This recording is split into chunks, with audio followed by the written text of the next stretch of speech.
quelle que soit la façon dont tu aimes passer son logo, il ne peut jamais représenter l'intermédiaire entre Dieu et toi.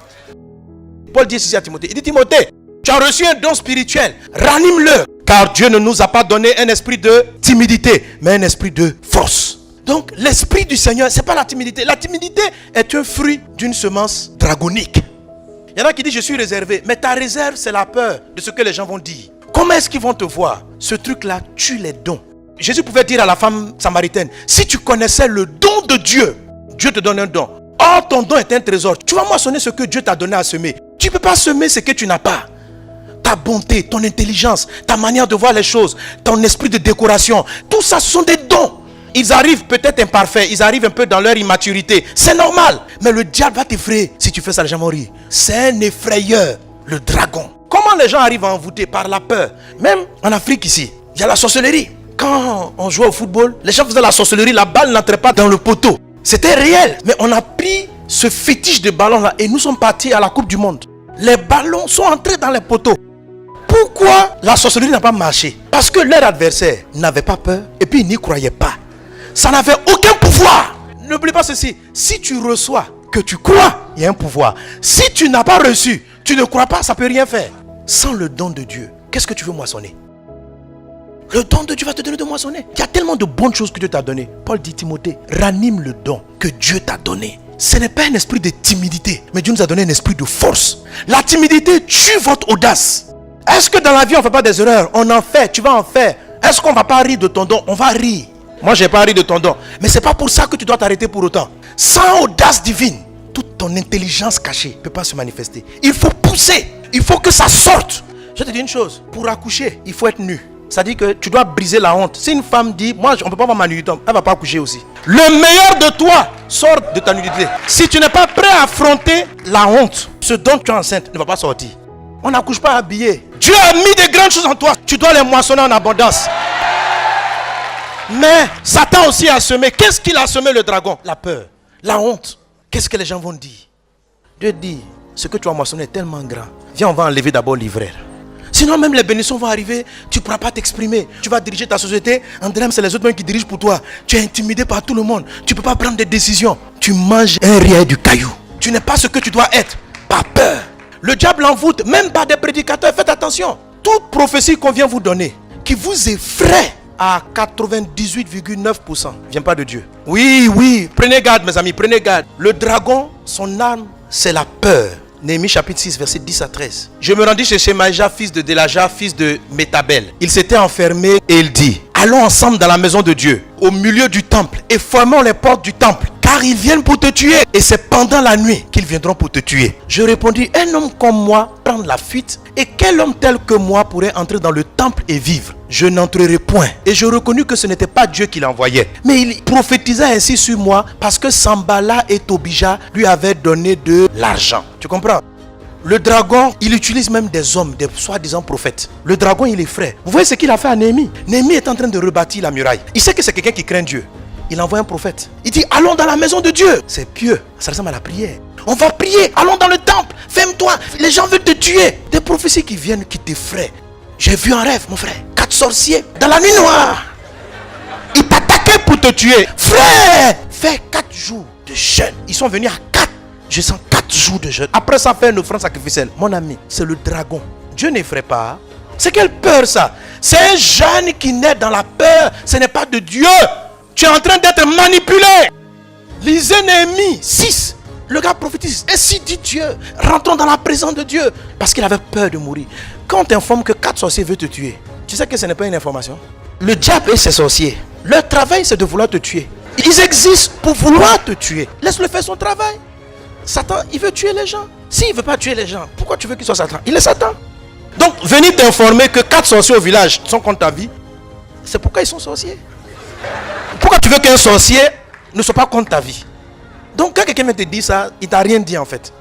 Comment un homme tel que moi, c'est ce que Néhémie dit, je dois fuir. Comment une femme telle que toi, roi sacrificateur, né de Dieu, comment quelqu'un comme toi, tu vas fuir, entrer dans des jeûnes, Dieu t'a rien dit. C'est quelqu'un qui te dit, et s'il te ment, comment tu le sais?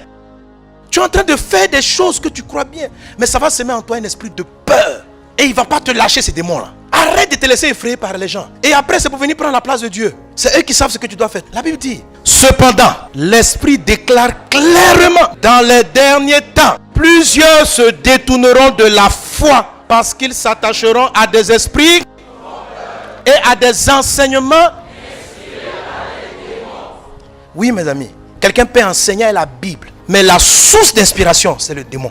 Ils seront séduits par l'hypocrisie de prédicateurs de mensonges, dont la conscience est marquée au fer rouge. Donc, il y a des gens qui prêchent. Or, vous savez, l'arme du diable, il n'en a pas deux. C'est quoi le mensonge? Ici, c'est écrit mensonge au pluriel. Je ne suis pas en train de vous dire de mépriser le ministère. Respectez la pastorale, respectez les prophètes.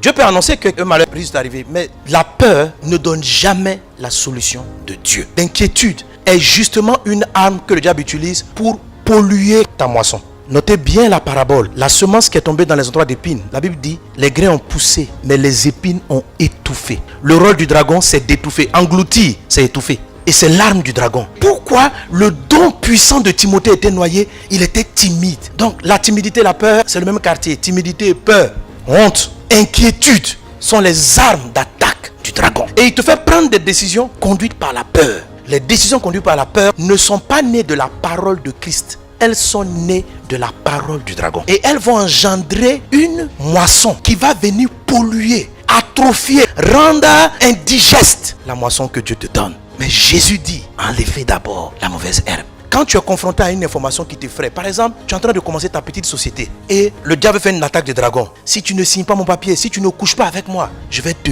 détruire. Tu vas savoir dans ces pays qui règnent. Qu'est-ce qu'il est en train de faire? Il veut te faire peur. C'est une attaque du dragon. Tu as attaqué. C'est un dragon. Il veut te faire peur. Si tu trembles, il pourra t'atteindre. Pour qu'un sorcier t'attaque, pour qu'il t'atteigne, il faut qu'il te fasse peur, que tu reçoives l'information de la peur, que tu crois. Alors il y a le pouvoir. Il n'y a pas de pouvoir si tu n'as pas reçu et tu n'as pas cru. On dit, au village, il y a un sorcier. Lui là, c'est comme ça qu'on commence.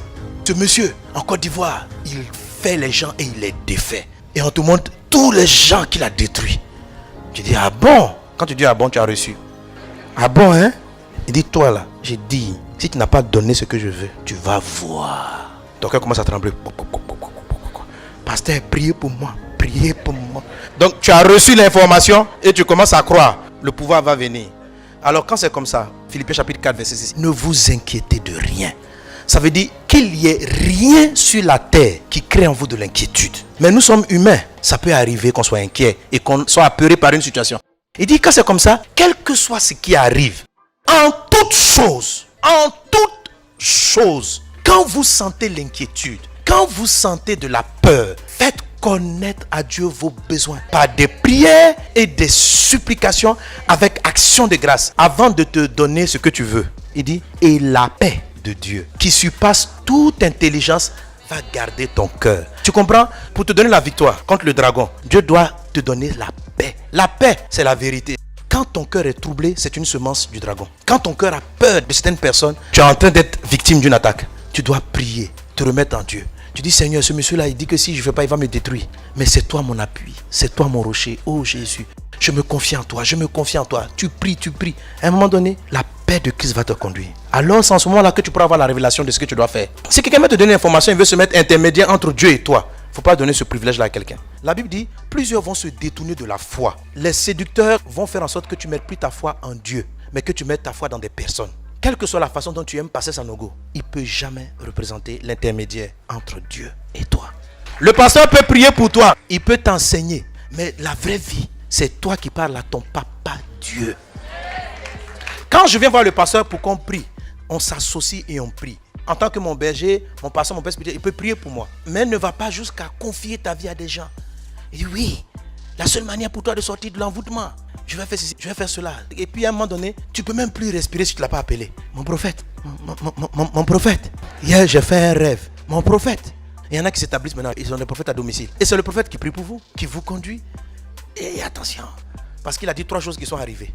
Mon ami, tu t'es détourné de la foi en Christ. Tu as mis ta foi dans un homme.